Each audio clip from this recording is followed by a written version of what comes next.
उजाला के जम्मू संवाद का आगाज हो चुका है। सुबह दीप प्रज्वलन के बाद हमने देश के वित्तीय जगत की बहुत जानी मानी हस्ती उनसे मीनाक्षी ने बात की और बहुत शानदार और रोचक बातचीत रही। बहुत शानदार बल्लेबाज सुरेश रैना यहाँ पर है, पर जिस तरीके से उन्होंने रजनी जी ने सवालों को डक किया मीनाक्षी ने बहुत कोशिश की अपनी पत्रकारिता दिखाते हुए उनको घेरने की। तो सुरेश भाई आप भी सुन रहे थे, राजनीति से जुड़े हुए सवालों को डक करते चले गए वो। देहरादून में और चंडीगढ़ में हमने बहुत शानदार संवाद किए और देश की इन दो भुजाओं को छूने के बाद, देवभूमि से आगाज करने के बाद अब हम देश के मस्तक पर तिलक लगाने के यहाँ पर जम्मू और कश्मीर में मौजूद हैं। चूंकि हम ये संवाद जम्मू में कर रहे हैं और माता जी के चरणों में ये पूरा आयोजन हो रहा है, तो पहले जयकारा लगा देते, बोल साचे दरबार की जयकारा मां शेरावाली दा। अमर उजाला ने हमेशा कोशिश की है इसी तरीके से मंच प्रदान करने की, प्रोत्साहित करने की। और भारत में क्रिकेट, धर्म और राजनीति, ये तीन ऐसे विषय हैं जिन पर हर किसी की अपनी राय है। इन पर सबसे ज्यादा बात होती है पान की दुकानों से लेकर चाय के होटलों से लेकर चौराहों तक। और ऐसे में जब क्रिकेट जगत की ऐसी दो मशहूर हस्तियां जिन्होंने भारतीय क्रिकेट को बहुत कुछ दिया है, भारतीय क्रिकेट का नाम रोशन किया है, बहुत मेहनत की अपनी उपलब्धियों से, और अभी भी जो दोनों की फिटनेस है उससे मुझे थोड़ा रश्क हो रहा है और इनसे कुछ सीखेंगे हम फिटनेस को लेकर भी अभी। लेकिन चूंकि हम ये संवाद जम्मू कश्मीर में कर रहे हैं और दोनों का जम्मू कश्मीर की धरती से बहुत गहरा नाता है, बहुत गहरा जुड़ाव है, हम इस संवाद को यहाँ लेकर भी आए हैं कि यहाँ की धरती की जो प्रतिभाएं हैं उनका नया आकाश, नया आसमान मिले। तो मैं दोनों से पहले सवाल की शुरुआत वहीं से करूंगा। आपका जो जम्मू कश्मीर से रिश्ता है, नाता है, उसको आप किस तरीके से देखते हैं? दोनों ने यहाँ पर क्रिकेट की और खेल की गतिविधियों को बढ़ाने के लिए बहुत कुछ किया है। सबसे पहले सुरेश भाई, आपका एक एमओयू भी हुआ है, उस एमओयू की क्या स्थिति है? आपका तो परिवार ही कश्मीर की धरती से आता है, उस कश्मीर से जिसके बारे में कहा गया है घर बर्रुए जमी फिरदौस अस्त, घर बर्रुए जमी फिरदौस अस्त, हमी अस्तो हमी अस्तो हमी अस्त। अगर धरती पर कहीं स्वर्ग है तो वो कश्मीर में है, और स्वर्ग सी उस प्यारी धरती का प्रतिनिधित्व आप करते हैं। आपने यहाँ पर जो एमओयू किया है उससे कैसे उसको देखते हैं, और आपके परिवार से जो कश्मीर का, जम्मू कश्मीर का नाता है उसको कैसे याद करेंगे? बहुत बहुत शुक्रिया कि अमर उजाला ने मुझे इरफान को बुलाया आपने, और बहुत सारे यंग फैंस हैं यहाँ पर। और जम्मू कश्मीर में ये बोलूँगा कि जैसे आपने जो शेर बोला है, बहुत ही खूबसूरत जगह है। हम लोग स्विट्जरलैंड जाते हैं, बाहर जाते हैं, लेकिन कश्मीर एक अलग फील रहती है यहाँ पर जब आते हो आप। बस माइक ही नहीं चल रहा था तो पापा कश्मीर से, जम्मू से मेरे बहुत रिलेटिव हैं। पापा आर्मी में थे, रनावाड़ी एक जगह है वहाँ पर, तो काफ़ी यहाँ पर। और इरफान ने बहुत काम किया जम्मू क्रिकेट एसोसिएशन साथ। मुझे याद है 2018 में एक मैच खेले थे हम लोग, जम्मू कश्मीर और यूपी का मैच हुआ था। आप देखेंगे जिस तरह से जो इरफान ने 2 या 3 साल जो मेहनत करी, उमरान मलिक हो या फिर समद हो या खजूरिया हो, बहुत सारे ऐसे प्लेयर, आईपीएल का जो एक स्वाद उनको चखा, बहुत अच्छा था वो। क्योंकि आसान नहीं होता। जो आपने एमओयू की बात करी, मैं already I think Jammu sports council में है, वो 3 मेरे श्रीनगर में थे ग्राउंड, मटन था, डोरू था श्रीनगर, और 3 मेरे जम्मू में थे। हमने ये प्लान किया था कि यहाँ पर रजौरी था, उसके बाद उधमपुर जहाँ मेरे पापा की पोस्टिंग भी रही है। तो काम करने की कोशिश थी, क्योंकि मैं चाहता था कि I need to give it back to my society, क्योंकि मेरे रूट्स यहाँ से थे। जब मैं पहला मैच खेला था इंडिया के लिए, तब फोन आया था पापा के पास कि आप जम्मू कश्मीर वापस चले आओ। पापा ने बोला नहीं, ये यूपी में पैदा हुआ लड़का, अब यूपी के लिए खेलता है। तो चीज़ें चेंज हो जाती है उसके बाद काफ़ी कुछ। आप जब खेलते हो तो सियासी चीज़ें काफ़ी होती है। और जिस तरह से आपने बोला कि अमर उजाला के तहत से हम बात कर सकते हैं यंगस्टर से, क्योंकि जो एक अभी इंडियन टीम ने बहुत अच्छा परफॉर्मेंस किया। आई एम श्योर कि मैं चाहता हूँ जम्मू कश्मीर से कोई इंडिया के लिए खेले आने वाले टाइम में। उमरान मलिक खेल चुके हैं, परवेज रसूल खेल चुके हैं, और मैं चाहता हूँ कोई एक जम्मू का बच्चा देश के लिए भी खेले और आईपीएल के लिए भी खेले। हम इंशाअल्लाह ही कह सकते हैं जम्मू का बच्चा खेले, प्रतिनिधित्व करे, और उसके लिए आपने जैसा कि ठीक तरह से याद भी किया इरफान पठान ने, हम इंशाअल्लाह ही कह सकते हैं जम्मू का बच्चा खेले, प्रतिनिधित्व करे, और उसके लिए आपने जैसा कि ठीक तरह से याद भी किया, इरफान पठान ने काफी काम किया और 2-3 खिलाड़ी निकल के आए हैं। लेकिन फिर भी अभी यहाँ लीजेंड क्रिकेट भी चल रहा है। इरफान भाई, जैसे कहा जाता है सिंग इज किंग देश में, वैसे स्विंग इज किंग, और स्विंग के किंग आप रहे। अभी चूंकि पहला हमारा नाता जम्मू कश्मीर से है, यहाँ हम संवाद कर रहे हैं, तो आप कैसे देखते हैं जम्मू कश्मीर से आपका जो खेल का नाता है, क्रिकेट का नाता है उसको, और अभी जो यहाँ पर प्रतिभाएं बहुत सारे युवा सभागार में हैं, उनको उम्मीद है कि आप दोनों लोग जो प्रयास कर रहे हैं उससे, जो सुरेश जी भी उम्मीद कर रहे हैं कि नए खिलाड़ी निकलेंगे, आप जो प्रयास कर रहे हैं उनके बारे में भी बताइए, और जो नए खिलाड़ी आना चाहते हैं वो क्या करें जिससे वो अपनी मेहनत उस दिशा में ले जाएं कि वो प्रतिनिधित्व कर सके जम्मू कश्मीर से निकलकर भारत का। सबसे पहले तो बहुत बहुत शुक्रिया मुझे सुरेश रायना को यहाँ पे इस बड़े मंच पे बुला के हमारा आदर सम्मान करने का और तालियों के साथ इतना प्यार देने के लिए, तो बहुत बहुत शुक्रिया। और दूसरी बात यह कि जो काम हमने किया, सुरेश यहाँ पे आके बहुत कुछ करना चाहते थे और उन्होंने एमओयू साइन किया और एक प्रोत्साहन देने की पूरी कोशिश की। और जब मैं 2 साल यहाँ पे काम किया था जम्मू कश्मीर क्रिकेट एसोसिएशन के साथ, हमने लगभग 60,000 बच्चों को क्रिकेट खिलाया था, 60,000, और उसके बाद हमें वो जो थोड़ा बहुत रिजल्ट मिला वो मिला था। हमारी तब उम्मीद यही थी कि जो जम्मू कश्मीर के जो लगभग 24 डिस्ट्रिक्ट बन जाते हैं, लेह लद्दाख को अगर मिला दे, तो उसमें जितने भी छोटे छोटे डिस्ट्रिक्ट आते हैं वहां पे सबको क्रिकेट खेलने का मौका मिले, ये हमारी उम्मीद थी जब हम एसोसिएशन के साथ जुड़े हुए थे। और मुझे याद है दिल्ली का वो ताज होटल था, दिल्ली के ताज होटल में, ये मंच पे मैंने कहीं पे ज्यादा बात की नहीं है, लेकिन वो दिल्ली के ताज होटल में जम्मू कश्मीर क्रिकेट एसोसिएशन के सीईओ उस वक्त आशिफ बुखारी साहब थे, एडमिनिस्ट्रेटर जस्टिस सीके प्रसाद थे, और साथ में हमारे इंडिया के सबसे महान खिलाड़ी कपिल देव जी थे उस मीटिंग में, जहां पे मुझे बुलाया गया था इसलिए कि एक्सप्लोर करते हैं कि आगे जाके क्या आप जम्मू कश्मीर क्रिकेट को सेवा दे सकते हैं। उस वक्त मेरे हाथ में करीबन 4 लीग साइन थी, जिसमें कनाडा लीग आती है, क्योंकि मैं सोच रहा था रिटायर होकर बाहर जाके लीग खेलूं। उसमें T10 लीग आती है, उसमें CPL आती है और एक और T10 लीग आती है। तो करीबन 4 लीग मेरे हाथ में थी, जिसमें मैंने अपना कंसेंट दिया था कि मैं इंटरेस्टेड हूं, क्योंकि लीग बहुत ज्यादा इंटरेस्टेड थी। उसमें एक बहुत बड़ा कमर्शियल एंगल भी था जहां पे मुझे बहुत फायदा हो रहा था कमर्शियली। लेकिन कपिल पाजी ने सिर्फ एक बात बोली कि आपने बहुत साल क्रिकेट खेला है, लगभग 2 डेकेड क्रिकेट खेला है, आपने वर्ल्ड कप जीता है, जो भी प्यारी प्यारी कपिल जी हमेशा जो बात करते उन्होंने की। लेकिन एक बात उन्होंने कही कि अगर आप जम्मू कश्मीर क्रिकेट के साथ जुड़ते हो तो आपको यहां पे ना जो एक्चुअल में क्रिकेट को वापस कुछ देना है वो देने का मौका मिलेगा। और कपिल बाजी एकदम सही थे, क्योंकि भैया इस पे ताली बहुत इरफान पठान, और उन्होंने कहा कि ये बात उन्होंने कहीं बताई नहीं है। अमर उजाला के संवाद में खुलासा कर रहे हैं उस बैठक का जहां कपिल देव जी ने प्रोत्साहित किया और उन्होंने तुरंत अपना निर्णय बदला विदेश जाने का। उन्होंने अपनी धरती से जो अपना प्यार था उसको जताया, इसके लिए बहुत तालियां जोरदार बनती दोस्तों। और यकीन मानिए मैं 2 डेकेड से ज्यादा क्रिकेट खेला हूं। मैं सुरेश रायना जो मेरा बड़ा अजीज दोस्त है, उसके साथ मैं लगभग 2000 से क्रिकेट खेल रहा हूं। हम 2023 में बैठे हैं। 2 डेकेड से ज्यादा मैंने क्रिकेट खेला है, लगभग 1000 के करीब मैंने विकेट्स निकाली है प्रोफेशनल करियर में, 5000 से ज्यादा रन बनाए। लेकिन ये जो 2 साल मैंने काम किया था जम्मू कश्मीर क्रिकेट के साथ मिलकर, वो मेरी जिंदगी के सबसे सुनहरे पल थे। क्या बात, आपकी पहली टेस्ट हैट्रिक भी कौन भूल सकता है, टेस्ट हैट्रिक लेने में।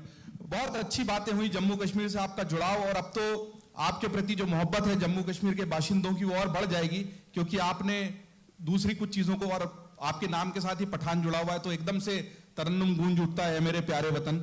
और उस गाने के तरन्नुम की बैकग्राउंड में हमको लगता है कि आपका डिसीजन बहुत अच्छा था। अब सीधे क्रिकेट पे आते हैं। मुझे पता है यहाँ लोग जो बैठे हैं, और हमने अमर उजाला के सोशल मीडिया हैंडल्स पर टीज भी किया था कि आप जितने भी वक्ता दिन भर में आ रहे हैं उनसे क्या पूछना चाहते हैं। मैं बताना चाहूंगा कि विक्की कौशल और इरफान पठान और सुरेश रैना टीआरपी सबसे ऊपर, और उसमें भी सबसे ज्यादा दोनों क्रिकेटर्स की। इतने सवाल आए हैं, अवर सोशल मीडिया इज फ्लडेड। तो आपने बहुत फैंस कमाए हैं, दौलत तो हर कोई कमाता है, अपने फैंस भी कमाए हैं, वो ऐसे फैंस। अभी एक उसका रीजन क्या है कि आप फैंस कैसे कमाते हो? एक तो रियल रहना है, जो सुरेश रायना बहुत सालों से रियल रहे हैं। और दूसरी बात एक कनेक्ट होना कि यार आज सुरेश रायना एक छोटे शहर से आके इंटरनेशनल क्रिकेट खेले, जहां पे सिर्फ वनडे में नहीं, सिर्फ T20 में नहीं, सिर्फ टेस्ट मैच में तीनों जगह पे शतक लगाए। तो बंदा कहता है यार ये छोटे शहर से आया, मैं भी ये काम कर सकता हूं। तो वो कनेक्ट की वजह से वो जो फैंस है वो दिल से जुड़ जाते हैं। बिल्कुल, छोटे छोटे शहरों से, खाली भोर दोपहरों से हम तो झोला उठा के चले और बड़े शहरों में नहीं, दुनिया में नाम कमाया। अब एक ऐसा मैं कहूंगा, अब उसको इवेंट कहें, हादसा कहें, हमारे दिलों से वो शौक जो है ना वो जा नहीं रहा है। 10 मैच जीत लिए भाई साहब, पर जो सबसे जरूरी मैच था वो नहीं जीता। उसके बारे में पूछूंगा, पर एक सवाल आया और सोशल मीडिया से आया इरफान भाई कि राशिद खान के साथ आपका डांस कोई भूलेगा नहीं, बहुत वायरल हुआ। वो तो मेरा भी फेवरेट है। अरे आपकी स्टेप देखने की बहुत इच्छा है, इस शो के बाद देखेंगे। देख लो, अब तो कुछ नहीं हो सकता यार उसमें ना, अब देखो वो 2 लोग थे वहां पे डांस, ठीक है, तो आज हमारे सुरेश रैना हमारे भाई हमारे साथ है, लेकिन मैं बुलाना चाहूंगा यहाँ पे स्टूडेंट बैठे ना, हमारे कम से कम 3 या 4 स्टूडेंट्स को बुलाया जाए, उनके साथ यहाँ पे डांस। आखिरी में इसको रखते हैं, मैं बुलाऊंगा, आखिरी में मैं बुलाऊंगा। चलो ये प्रॉमिस लेना था, इसलिए मैंने उसको। आपने अफगानिस्तान और पाकिस्तान के मैच के बाद राशिद खान के साथ जो डांस किया वो वायरल हो गया। उसके बाद जब भारत हार गया फाइनल में, तो उधर से भी बहुत प्रतिक्रियाएं आई। और ये फर्क है, ये फर्क है। एक मिनट, मेरा सिर्फ सवाल, क्योंकि ये बहुत संजीदा मसला है। हाँ। भारत और पाकिस्तान 1947 में, ठीक है, हम एक ही जमीन के 2 टुकड़े हुए, 2 भाई ऐसे बिछड़ गए जैसे, लेकिन क्रिकेट की जब बात आती है ना, लड़ाई बहुत ही खूंखार सी हो जाती है। और आपने वहां डांस किया, इधर पाकिस्तानी नाराज हो गए, और जब भारत हार गया तो पाकिस्तानियों ने न केवल जश्न मनाया, आपको बहुत ट्रोल किया। क्या फीलिंग्स हैं पाकिस्तान के रिएक्शन को लेके? देखिए, हम में और पड़ोस में ना जमीन आसमान का फर्क है मानसिकता में। हमने डांस किया अफगानिस्तान की जीत पे, उन्होंने डांस किया हमारी हार पे, ये फर्क है। ये फर्क है। एक लाइन में सर उसमें कुछ लोग वैसे भी थे, पहली हैट्रिक वाली है, इसने जो बोल रहे थे उन तीनों को आउट कर चुका है ये। तो आउट किए जाने का दर्द था, असल में ट्रोलिंग नहीं थी। कितनी खूबसूरत लाइन। हम किसी की जीत का जश्न मनाते हैं, कोई किसी की हार पे खुश होता है, हार पे खुश होने वालों की जो मानसिकता, वो इससे ज्यादा डिफाइन करने की जरूरत नहीं है। और 2005 में जब हम लोग खेलने गए थे पाकिस्तान, सबसे ज्यादा नाम था इरफान पठान का वहां पर। एक पठान और भी थे जो शाहिद अफरीदी आते थे, उनको बहुत आउट किया इरफान ने वहां पर, और मैंने ही कैचेस पकड़ी है पीछे। ये तो पठान वर्सेस पठान में हमारे पठान भारी पड़ना ही था, भारत का पठान है। सुरेश भाई, अब आप पे आता हूं। आपने तो ट्रॉफी उठाई है वो वाली 11 की, उसके बाद ऐसा लग रहा था कि अब 23 है, मौका जो आईसीसी का जो सूखा है वो खत्म हो जाएगा। आप सिर्फ इतना बता दीजिए, आप इतने अनुभवी क्रिकेटर हैं, आपकी कप्तानी में भी खूब जीते, और रनआउट के तो आप मास्टर थे। जो लगता था तेजी से उछल रहा है बल्लेबाज, एकदम रनआउट कर देते थे फेंक के। कहां गलती हुई भाई साहब उस 11वें मैच में, जब हमारी जो तूफान मेल चल रही थी, धड़ धड़ धड़ धड़ धड़ धड़ धड़, करोड़ों लोग, 1.25 लाख वहां पे, और वो सामने वाला कप्तान कह रहा है कि मैं 1.25 लाख लोगों को चुप करा दूंगा। भाई साहब चुप करा दिया। सर देखिए, दिल तो दुखा है सबका। हम लोग का भी, हम लोग इरफान काम कर रहा था स्टार के साथ, हम लोग भी लगे हुए थे। लड़कों ने बहुत मेहनत करी सर। वो आप, मुझे लगता है कि एक दिन जब घर में खाना खराब बनता है ना, तो वो पूरा तो माइक नहीं चल रहा सर आपका। ये कहीं तो वैसे हो जाता है, हाथ की साजिश है सर। आपका नहीं बंद हो रहा। तो मुझे लगता है लड़कों ने बड़ी मेहनत करी। रोहित शर्मा ने, आप उसका पॉजिटिव बहुत सारे देखिए आप। ये वर्ल्ड कप की सबसे बेस्ट टीम होगी हिंदुस्तान की। बॉलिंग पेस अटैक देखिए आप, 145 तीनों, बुमराह, सिराज, शामी, कुलदीप यादव, जडेजा, और कप्तान को देखिए आप, fearless बैटिंग कर रहे। विराट कोहली का 50वां शतक आया, जो हम लोग साथ में खेलते हुए कभी सोचा नहीं था कि वो पाजी के होम ग्राउंड में उनको 2 डाउन करना अपनी फैमिली के सामने, मतलब बहुत बड़ा अचीवमेंट था। और उनकी जितने आसपास की जो दूसरे प्लेयर हैं, उनके 15-20 100 भी नहीं है वो। अगर एक खराब दिन गया तो उसमें उनको जज नहीं करना चाहिए, क्योंकि लड़कों ने बहुत मेहनत करी सर। सुनील भाई, आप कप्तान भी रहे हैं, आप रीड करते हैं मैच को, एक स्ट्रैटेजिक क्वेश्चन है, और उस पर बहुत रिएक्शंस भी आए। हमने अमर उजाला पे भी उस पर एक एक्सप्लेनर किया था। सामने वाला कप्तान पिच का वीडियो बना रहा है, वीडियो बनाकर उसकी स्टडी कर रहा है, और वो टॉस जीत रहा है, और वो कह रहा है कि भाई हमको तो इंडिया को वो करानी पड़े। हमारा कप्तान कह रहा है नहीं नहीं, हम तो हार भी गए तो भी कोई बात नहीं, हम तो यही निर्णय लेने वाले थे। कहीं पिच की अगर रोहित नहीं आउट होता तो 325 रन होते उस विकेट पे, क्योंकि हमने ऑलरेडी 88 पे 3 कर दिया था उनका। वो जब 241 पहले डिफेंड कर रहे हो, 400, 350, जैसी फाइनल आप 241 जब डिफेंड करते हो, तो ज्यादा ऑप्शन कप्तान पे होता नहीं है। वो आप स्लिप नहीं रख सकते, एक एक्स्ट्रा फील्डर अंदर नहीं रख सकते हो। शामी ने आउट किया, फिर बुमराह ने अच्छी गेंदबाजी करी। अगर वहीं 40-50 रन और होते तो अभी बिल्कुल गूंज रहा होता आपका स्टेडियम में। पर आपको नहीं लगता पिच की रीडिंग में कहीं गलती हुई? कहीं गलती तो क्रिकेट खेलती है इंडियन टीम, टॉस जीत रहे थे, बैटिंग करे, 400 भी बनाया, 350 भी बनाया। वो विकेट में मुझे लगता है कि थोड़ा स्लो था विकेट, और जिस तरह से ऑस्ट्रेलिया की तारीफ करनी है, जो गेंदबाजी करी पैट कमिंस ने, वो मेरे को एक भी एरर नहीं था। फील्डिंग जो कैच पकड़ा ट्रेविस हेड ने, बहुत सारी चीज़ें उनकी पॉजिटिव थी। तो आई मीन जब आप ऐसे वर्ल्ड कप, ऑस्ट्रेलिया 5 बार जीत चुका था, तो मुझे लगता है कि ऑस्ट्रेलिया उस दिन बेटर खेली, इसलिए वो वर्ल्ड कप जीते। वो उनको ट्रॉफी पे पैर रखने का मौका मिल गया ना भाई साहब, हम तो माथे पे लगा के चूमते हैं। इस जेस्चर को लेके भी इरफान भाई आपसे, और वर्ल्ड कप की जो फाइनल की हार है उस पर आपकी टिप्पणी नहीं आई है, तो आप कैसे देखते हैं उस मैच को? बहुत लोगों ने एनालिसिस किया, पर आप लोग वो हैं जो खेले हैं, जीते हैं, ट्रॉफियों को हाथ में उठाया, पिच को आपने भी रीड किया है, बहुत गेंदें सिम कराई है, विकेट लिए हैं, उस मैच का आपका क्या रिएक्शन है? देखिए, अगर आपने स्टार स्पोर्ट्स पे शो देखा होगा मैच के एक दिन पहले, जिसमें मैंने करीबन 4-5 सवाल के जवाब दिए थे, और ये एक दिन पहले की बात कर रहा हूँ, मैं बाद की बात नहीं कर रहा हूँ, क्योंकि बाद में बात करना कंपैरेटिवली आसान हो जाता है। मेरा यही कहना था कि पूरी टीम शायद ये सोच रही हुई कि टॉस जीत के ना बैटिंग करें, पर मेरा ये मानना था अहमदाबाद की उस पिच पे, क्योंकि वो मेरे पड़ोस में है, मैं बड़ौदा में रहता हूँ, अहमदाबाद की वो पिच है, उस पिच को मैं भली बात ही जानता हूँ कि वहां पे चेस करना ज्यादा बेहतर रहता। उसका रीजन ये भी है कि हम वहां पे मैच खेले थे पाकिस्तान के सामने, हमने क्या किया था, पहले गेंदबाजी की थी, उस पिच पे क्या हुआ था, और वही काली मिट्टी की वही पिच थी, वो हमने उनको 200 भी बनाने नहीं दिए, और हमने 200 जो नहीं बने थे वो ऐसे चेस किए। उससे जो पहला मैच हुआ था, वो जो उसके बगल वाली पिच पे हुआ था, वहां पे भी क्या हुआ था, इंग्लैंड और न्यूजीलैंड का जब पहला मैच था, कौन जीता था? न्यूजीलैंड जीती थी, न्यूजीलैंड, और चेस करके जीती थी। उस पिच पे, उस मैदान पे होता क्या है कि स्पेशली अगर ये हम पूरे साल जो क्रिकेट खेलते हैं उसमें अलग अलग मौसम में पिच अलग अलग तरीके से बिहेव करती है। खास करके ये जो मौसम होता है, जो ठंड का मौसम आने वाला होता है, वहां पे ना शाम को हल्की सी भी अगर नमी आती है, ज्यादा ड्यू ना आए, ज्यादा जिसे मैं शबनम कहता हूँ वो ना आए, तो भी मतलब जरूरत नहीं है कि गेंद बहुत ज्यादा गिली हो, वो नमी की वजह से भी पिच सेटल हो जाती है। तो मैं बहुत क्लियर था कि शायद ये पूरी टीम या सारी जनता हमारे से अलग हो, लेकिन मेरा ये मानना है कि इंडियन टीम को टॉस जीत के चेस करना चाहिए। अब खैर वो सोच अलग थी, अब वो सोच अलग होने के बावजूद भी ऐसा नहीं था कि हम पूरी तरह से मैच हार जाते, हमने लड़ाई की है, हमारी जो टीम है वो लड़ने को पूरी तरह से तैयार थी।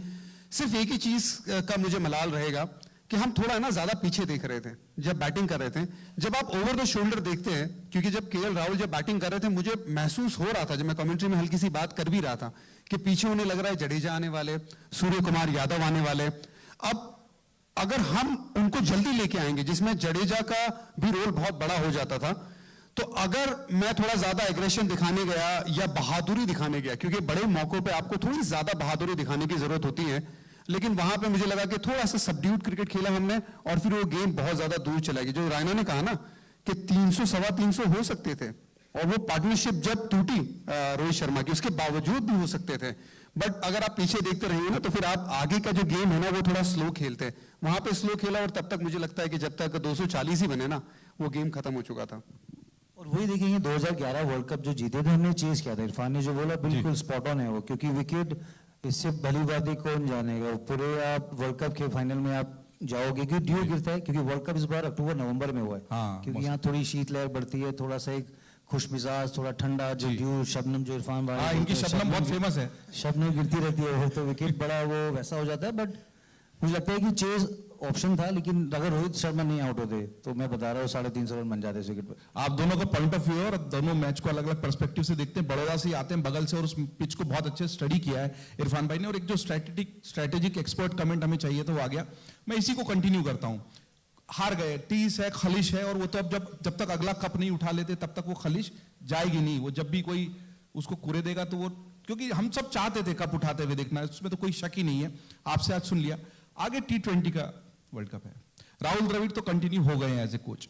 आपको लगता है कि अब जो थोड़े से उम्रदराज खिलाड़ी हैं, और इससे जुड़ा एक अगला बहुत अहम सवाल है, उससे जोड़ना चाहता हूं, इसलिए उनकी बजाय नई टीम, क्योंकि अभी देखिए उसके बाद जो मैच हो रहे हैं सूर्य कुमार यादव की कप्तानी में हम जीत रहे हैं, क्या अब यंग ब्लड को ज्यादा मौका देना चाहिए, और ये जो टीम थी विश्व कप की, इसमें तब्दीली होनी चाहिए T20 के वर्ल्ड कप को देखते हुए?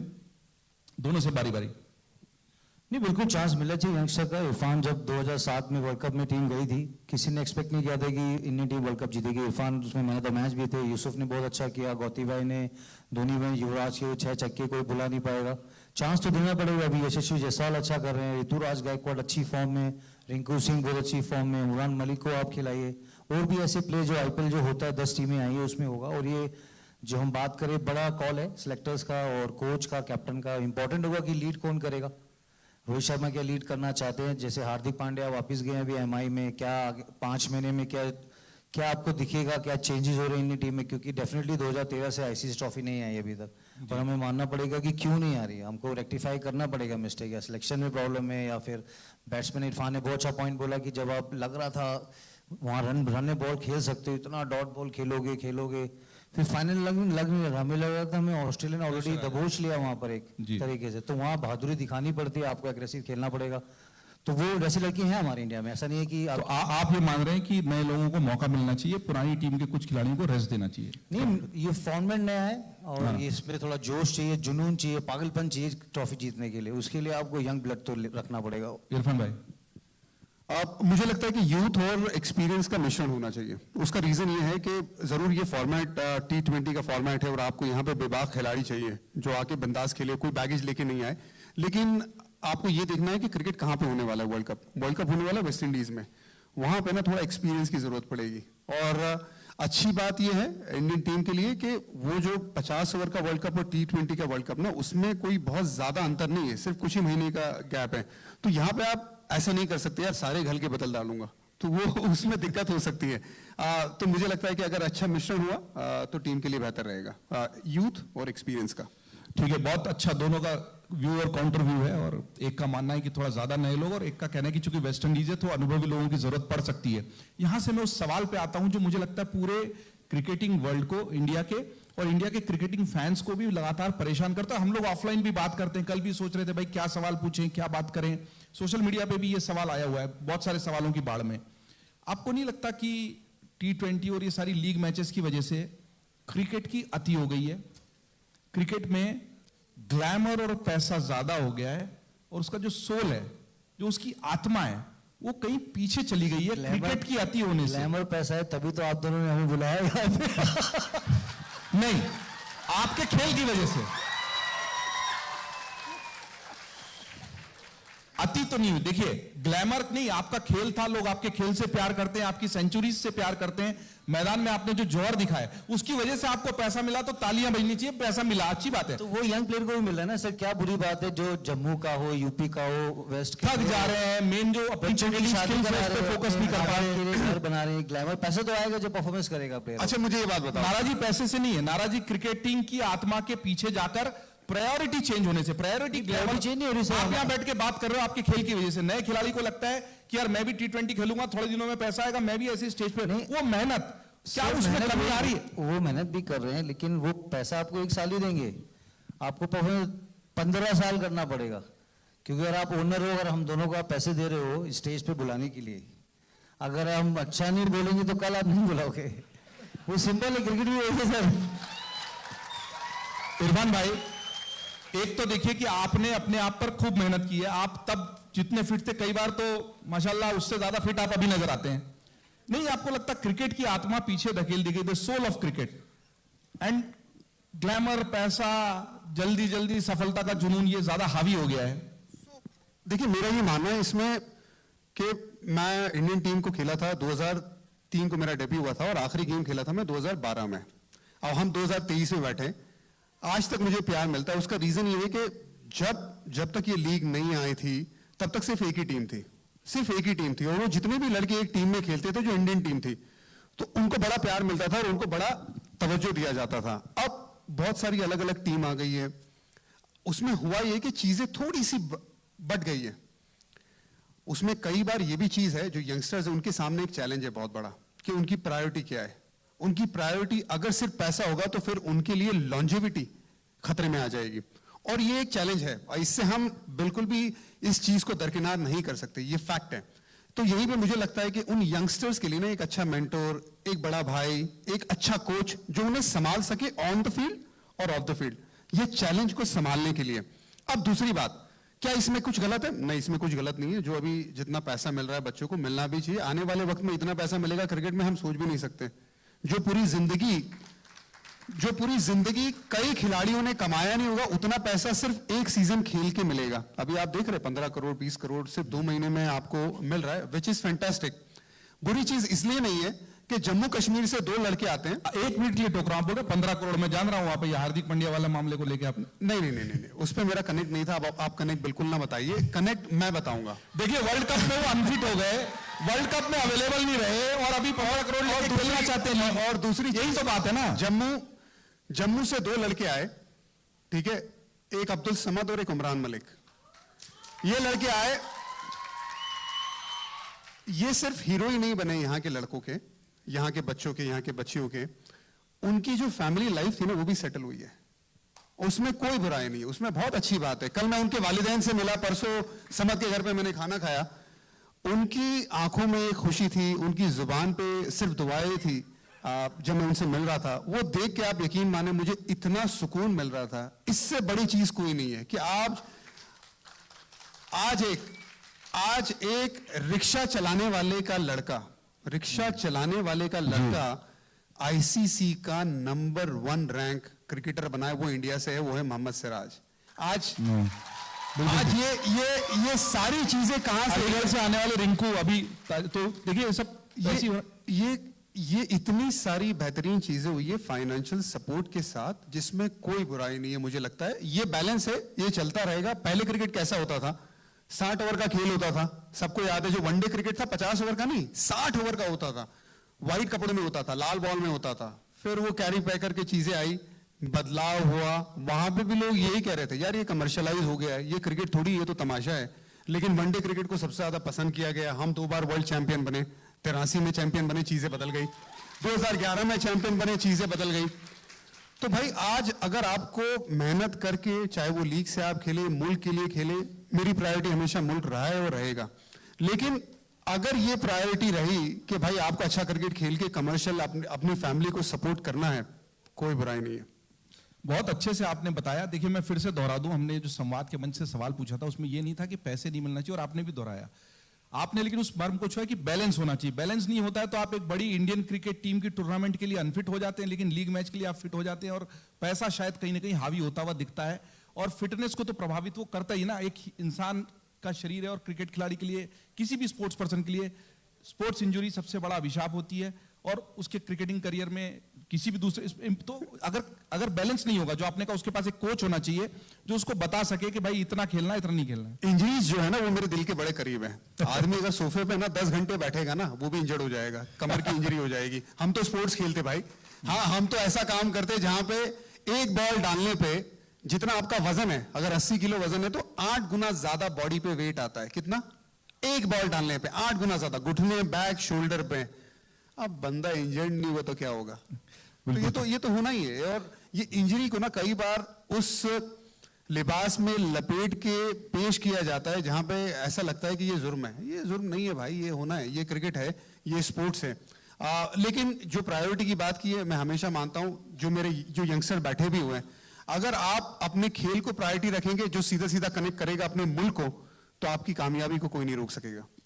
बहुत अच्छा जवाब है। खेल को प्रायोरिटी पे रखेंगे तो बाकी चीजें फॉलो करेगी। पैसा और ग्लैमर पीछे से आएगा, लेकिन खेल पीछे होगा और पैसा ग्लैमर आगे होगा तो दिक्कत होगी। बहुत अच्छा जवाब।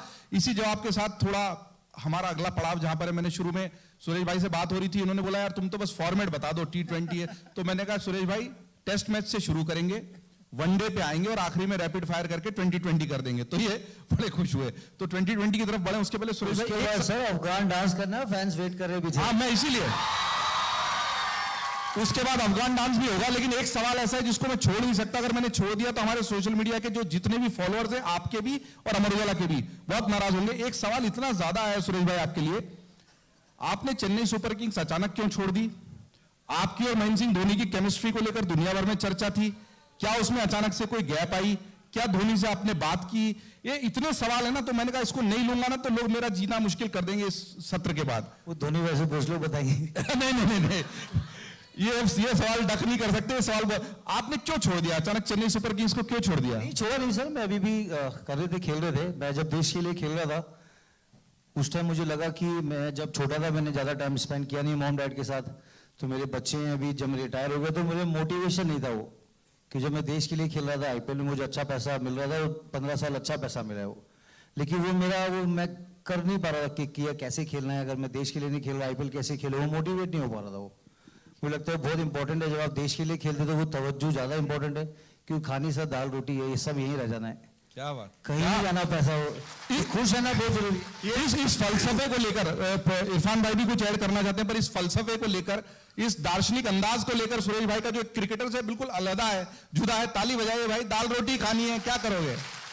हाँ, इरफान भाई कुछ जोड़ रहे हैं, वो चेन्नई किंग्स वाले में कुछ अंदर की खबर है इनके पास। ये कहने की बात है, ये दाल रोटी नहीं खाता, ये तो खिलाता भी बहुत अच्छी बिरयानी है और बनाता भी बहुत अच्छी बिरयानी। क्या बात है, क्या बात है बिरयानी। एक चीज जो आपका सवाल है उसमें मैं कहना चाहूंगा, धोनी हमारा बड़ा अच्छा दोस्त है, हम बहुत सालों से साथ में क्रिकेट खेले। हमारी कई बार चीजें हो सकता है कि सोच मुख्तलिफ हो, लेकिन वो दोस्ती कमाल की है। हमेशा एक पेज पर रहना ये सही बात नहीं है, और अब सबका किरदार रहता है अलग अलग। मैं अगर चेन्नई सुपर किंग्स के खेमे में होता, मैं अगर महेंद्र सिंह धोनी की जगह पे वहां पे डिसीजन मेकर होता, मैं सुरेश रैना को कभी भी नहीं छोड़ता। क्या बात, मैं कभी भी नहीं छोड़ता। ये लाखों करोड़ों क्रिकेट फैंस की दिल की आवाज है, इसीलिए तो हमारी टाइमलाइन भरी। और अभी लाइव में भी पूछ रहे हैं भाई साहब, लाइव में नहीं, पहले के सवाल नहीं ले पा रहा हूं, पर आपके सवालों का बहुत शुक्रिया, धन्यवाद। प्यार बनाए रखिए अमर उजाला से भी और ये दोनों क्रिकेट खिलाड़ियों से भी।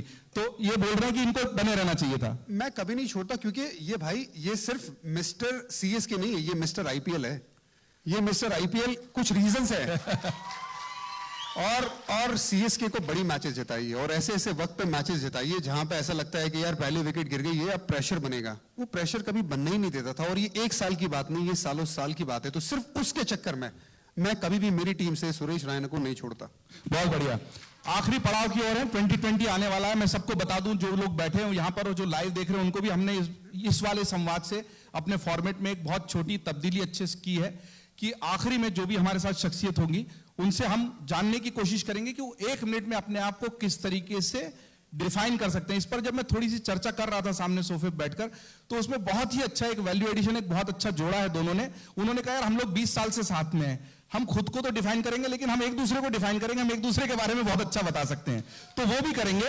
लेकिन सबसे पहले और उसके बाद हम कुछ ऐसी 1 या 2 बात आपको बतानी होगी यहां पर मंच से, जो आपने इसके पहले कभी बताई नहीं है मंचों से और पब्लिक डोमेन में नहीं है। तो ये अमर उजाला संवाद की दरख्वास्त दोनों ने मानी है। पहला रैपिड फायर सुरेश रैना जी की तरफ। सुरेश रैना जी, अगर आपको 1 मिनट में, मतलब हमारा अगर टाइटल हो 1 मिनट में जानिए सुरेश रैना को, आपके 1 मिनट शुरू होते नहीं, वो बाद में, पहले अपने आप के बारे में। सर मैं अपने बारे में कैसे बताऊं आपको 1 मिनट में? आपको क्या पसंद है खाने में? आप जैसे बिरयानी मुझे सब पसंद है खाना, वेज हो नॉन वेज हो। मुझे कश्मीरी खाना बहुत पसंद है, तबक मार, रिश्ता, यखनी बहुत जगह खाया है। राजमा के जम्मू, आपने जम्मू खाए हैं? जम्मू में अपने राजमा चावल तो खाए हैं, वो राजमा चावल खाएं, बहुत टेस्टी सर। यहाँ की मोहब्बत बहुत ज़्यादा है। तो वैसे मुझे लगता है कि हम इतने साल ट्रैवल किया है वर्ल्ड में, और मुझसे ज़्यादा शौक इसको खाना खिलाने का है। आप दोनों को एक दूसरे के जो डिफाइन करना उस पे आएंगे, मैं आपकी हेल्प कर रहा हूं खुद को डिफाइन करने में। आप क्रिकेटर नहीं होते तो क्या होते? मैं सर एक अच्छा शेफ होता, बिल्कुल स्पाइसी शेफ। हाँ, क्या है। आप जब क्रिकेट नहीं खेल रहे होते हैं तो खाली वक्त में क्या कर रहे होते हैं खाना बनाने के अलावा? वो मालूम पड़ गया। मैं गाना बहुत अच्छा गाता था पहले, इरफान साहब के साथ गाना बहुत अच्छा था। गाइए गाइए गाइए, प्लीज प्लीज। नहीं, आप 2 लाइन सुनाइए सर, हम आपके साथ गाते हैं। अरे नहीं सर, आप, मैं तो गा ही नहीं सकता, ये सब भाग सर जाएंगे। आपने इतना अच्छा शेर सुनाया है। अभी एक शेर सुना सकता हूँ लेकिन गाना नहीं गा सकता। नहीं, इरफान में थोड़ा हेल्प करेंगे प्लीज? देख लो, अब तो मेरे हाथ में भी नहीं है, ये क्राउड संचालित कर रही है। सर एक सुना दीजिए 2-3 लाइन। चौधरी का चांद हो या आफताब हो, जो भी हो तुम खुदा की कसम लाजवाब हो। चौधरी का चांद हो। तेरी बारी। दो दिल मिल रहे हैं, 2 दिल मिल रहे हैं, मगर चुपके चुपके सबको हो रही है, सबको हो रही है खबर, चुपके चुपके। इरफान भाई आप पे आता हूं। 1 मिनट में अगर कोई बोले इरफान पठान कौन? 1 मिनट में इरफान पठान। आप भुक्कड़ है सर ये।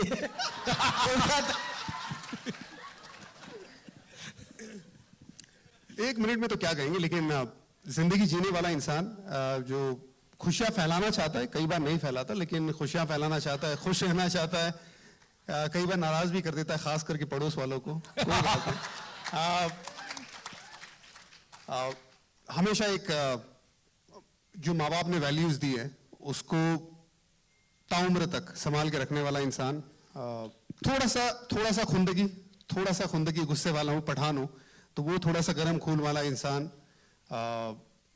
कई बार इतनी सच बोलने वाला जिससे नुकसान भी होता है वैसा इंसान, लेकिन कोई बात नहीं, ये जिंदगी है और हमारी जो कमजोरियां है, ताकत, उसको साथ में रखने वाला।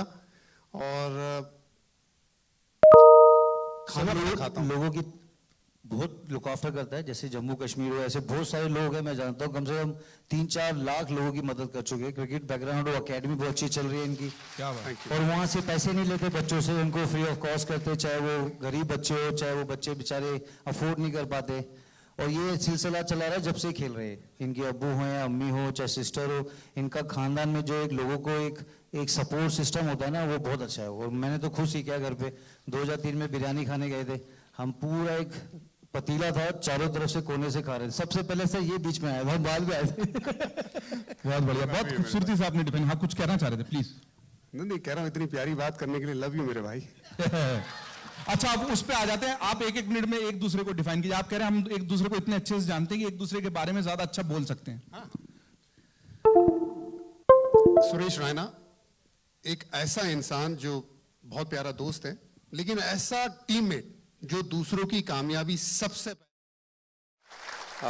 दिल में मोहब्बत रखने वाला इंसान, सबके साथ रिश्ता बनाने वाला इंसान, जबरदस्त खाना बनाने वाला इंसान, दुनिया का सबसे बेहतरीन फील्डर, मिस्टर आईपीएल। और हाँ, चिन्मय थला, यस, चिन्मय थला। और देखिए, मैं बहुत सारे खिलाड़ियों के साथ क्रिकेट खेला हूं, साले भी बहुत सारे खिलाड़ियों के साथ क्रिकेट खेला हूं, लेकिन सुरेश रैना का मेरे दिल में एक अलग से मुकाम है, क्योंकि एक बेहतरीन इंसान है जो आपको, हर किसी को वो इंसान मिलता नहीं, और उसकी यारी तो हर किसी को नसीब होती नहीं है। तो हम बहुत खुशनसीब है कि हमें ऐसा इंसान मिला है जो दिल से बहुत प्यारा है। क्या बात। सुरेश भाई, आप इरफान पठान के लिए बड़े बड़े रुलाओगे क्या? नहीं, इरफान पठान मुझे लगता है कि फाइटर है वो।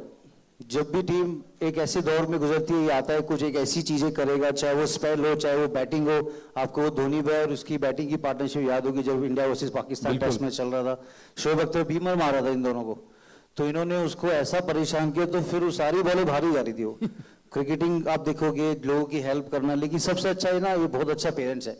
अभी शादी के बाद जो बच्चे हैं, बहुत अच्छा है, खुश मिजाज चीजें हैं, बच्चे बड़े प्यारे हैं माशाल्लाह, एकदम फैमिली को लुक आफ्टर करना। यूसुफ को बहुत प्यार करता है, हम बहुत खुद उसको बहुत प्यार करते हैं। तो फैमिली, जब बड़ा भाई होता है ना, इरफान ने बहुत अच्छी बात बोली थी बीच में, जब पैसा फेम आता है तो आपको मेंटल हेल्थ के लिए एक डिप्रेशन आजकल बहुत चल रहा है, एंग्जाइटी लोगों को बहुत हो रही है, तो बड़े भाई से शेयर करना, एक माता पिता का आशीर्वाद लेना बहुत जरूरी है। कि कोविड के बाद सबका जो एक अलाइनमेंट है ना, चेंज हुआ है, तो माँ बाप की दुआएं से आप बहुत चीजें हासिल कर सकते हो। वो इरफान पठान ने करके बताया। हम उस घर में भी गए थे जहाँ मस्जिद में रहते थे, वहाँ पर किस तरह से वाली साहब ने इनको एक अच्छी तालीम हासिल करी, और वहाँ पे जिस तरह से इनका जो मोहब्बती लोग थ्रू। बड़ौदा में क्रिकेट खेलना बहुत टफ था उस टाइम पे, क्योंकि जहाँ से ये गुजरे, और हिंदुस्तान के सबसे शुमार होना ऑलराउंडर में, और जब कमेंट्री करते ना, कि जो जुबान से मिठास निकलते ना, पूरा हिंदुस्तान फैन हूं मैं, तो बहुत बड़ा श्री जुबान जिसको बोलते हैं। और ये गाना और अच्छा गाते हैं। अभी लगता है वाइफ के लिए गाया था आपने, वो भी गाना फेवरेट है। दोनों ने बहुत अच्छे से डिफाइन किया। एक बात जो आपने अभी तक किसी मंच से नहीं की, जो प्रॉमिस हुआ था। सही समझ में आपसे अच्छा लगा सर मिलके, वही मुझे लगता है वो अच्छी बात हुई सर। इरफान भाई, जो कभी, और उससे एक सवाल जो मेरा रह गया था, चूंकि इन्होंने जिक्र कर दिया, आपकी और यूसुफ पठान की केमिस्ट्री को लेकर भी बहुत बातें होती है। दोनों भाई साथ में भी खूब खेले, साथ में खेलना कैसा लगा वो, और एक बात आप ऐसी मंच से बताना चाहें जो अभी तक किसी इंटरव्यू में किसी मंच से सामने नहीं आई। भाई के लिए नहीं, आपके बारे में, भाई के बारे में भी बताइए, और आपके बारे में एक ऐसी बात जो कोई नहीं जानता। अब देखिए, इतनी ज्यादा जगह हम जाते हैं, सोशल मीडिया का जमाना है, तो अब लगभग तो कोई बात छुपी रहती नहीं है, लेकिन शायद एक बात जरूर बताऊंगा। मैं जब जम्मू कश्मीर क्रिकेट के लिए जब मैं मेंटोर बना था, तो वहां पे मेरी जिम्मेदारी थी कि मुझे अलग अलग जो जम्मू कश्मीर के इलाके, वहां पे जाके लड़कों को ढूंढना है। मुझे याद है, मुझे जाना था कुपवाड़ा, और कुपवाड़ा जाने का डिसाइड हो गया था 1 हफ्ते पहले। और मैं जब जाने का वक्त आया उससे 1 दिन पहले हमारे जवानों ने कुछ मुठभेड़ हुई थी, तो वहां पे एक टेररिस्ट को हलाक किया गया था हमारे जवानों के द्वारा जी। और जहां पे मैं रात को रुका हुआ था उसके 1 दिन पहले बाकायदा उससे वहां से 50 मीटर मुझे वहां हमारे जवानों ने बताया कि कल यहाँ पे मुठभेड़ हुई थी और यहाँ पे यह हादसा हुआ था। अब शायद कोई और होता तो ना जाता, पर मैं गया वहां पे। उसके अगले दिन ही वहां पे रात को रुका, वहां पे मैं पूरे नज़ारे देख रहा था, खामोशी महसूस कर रहा था।